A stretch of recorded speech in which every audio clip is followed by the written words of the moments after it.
कामचोर देवरानी। एक बार की बात है, सुषमा अपने पूरे परिवार के साथ खुशी खुशी मोहन नगर में रहती थी।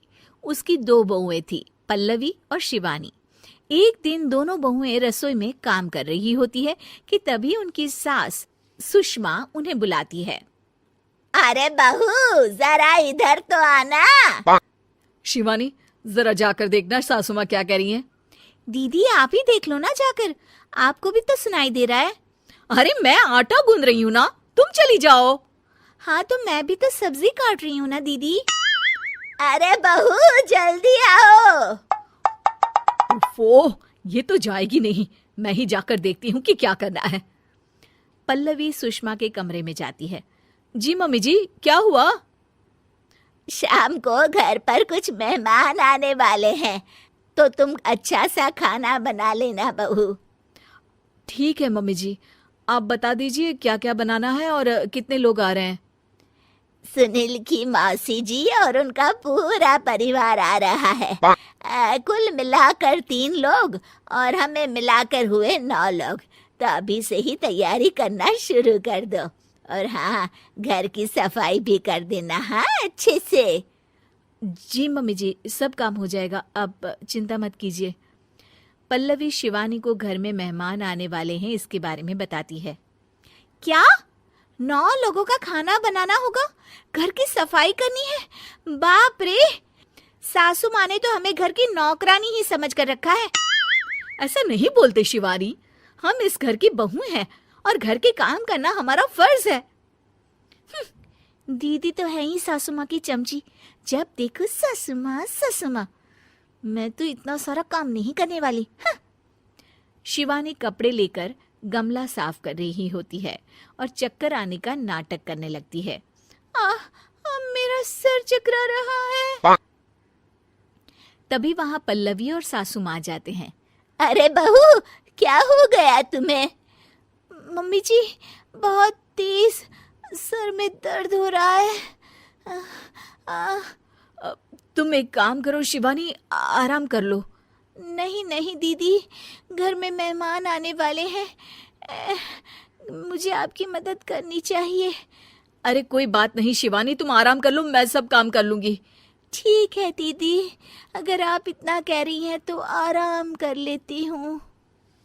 शिवानी आराम से अपने कमरे में मैगजीन पढ़ रही होती है। इसे कहते हैं आराम की जिंदगी। इतना सारा काम।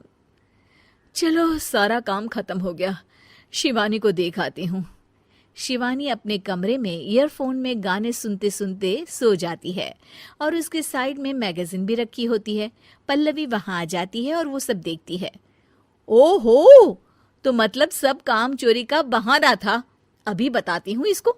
घर का सारा काम मुझे करना पड़ा और ये महारानी यहाँ मैगजीन पढ़ रही है, गाने सुन रही है। पल्लवी रसोई से एक प्लेट और चम्मच लेकर आती है और शिवानी को थाली बजाकर उठाने लगती है। शिवानी अचानक से उठती है।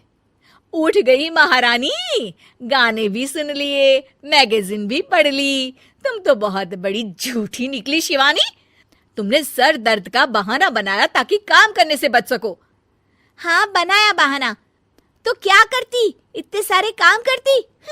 मुझे कोई शौक नहीं है चापलूसी का। क्या चापलूसी? तुम्हें लगता है कि मैं सारे काम चापलूसी के लिए कर रही हूँ? और नहीं तो क्या। तभी वहां सासू माँ आ जाती हैं। अरे बहू, वो लोग बस आने ही वाले हैं, तुम तैयारियां कर लो। जी सासू माँ, तुझे तो मैं बाद में देखती हूँ। सब खाना खाने बैठते हैं और खाना शुरू करते हैं। तभी सुनील की मौसी बोलती है। वाह भाई वाह, खाना तो बहुत ही अच्छा बना है सुषमा जी, एक एक चीज में क्या स्वाद है। ये सुनकर शिवानी मुंह बना लेती है। उसे अपनी जेठानी की इतनी तारीफ रास नहीं आती। आपकी बहुएं तो बहुत ही अच्छा खाना बनाती हैं। हाँ बनाती तो दोनों ही अच्छा है, पर आज ना ये सारा खाना बड़ी बहू ने बनाया है। छोटी बहू की तबीयत ठीक नहीं थी, सो इसलिए। मानना पड़ेगा सुषमा जी, आपकी बड़ी बहू तो बहुत ही गुणवान है। पल्लवी की तारीफ सुनकर शिवानी को जलन होती है। पल्लवी ये सुनकर खुश हो जाती है और शिवानी की तरफ देखकर उसे चिढ़ाती है।